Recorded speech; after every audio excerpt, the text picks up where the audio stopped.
Boring qarang, qirib netib qo'ymasan hozir mashinani. Har doim shunaqa, baribir olmaydi-yu. Keling aka, ehtiyot bo'ling, qirib qo'ymang yana. Singil, bu mashinalaringning narxi qancha? Aka, bu mashinani bir umr bu ahvolingizda ishlasangiz ham ololmasangiz kerak. Mayli, yonida rasmga tushib chiqitsangiz bo'ladi.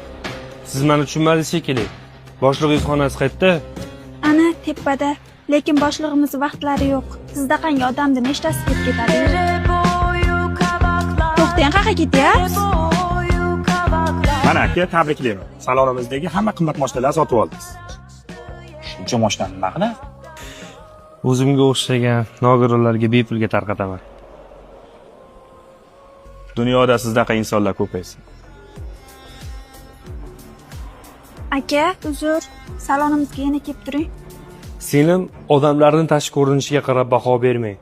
Butun dunyoni bosib olgan insonni ham bitta oyog'i kalta bo'lgan. Yaxshi ham baxtingizga qullik davri emas. Bo'lmasa, mana shu mashinalarga qo'shib sizni ham sotib olgan bo'lardim. Dunyo shunchalar qimmatmi, shu pulsiz zulmatmi? Boylik eng ulug' ne'matmi? Yo'qmi inson qiymati?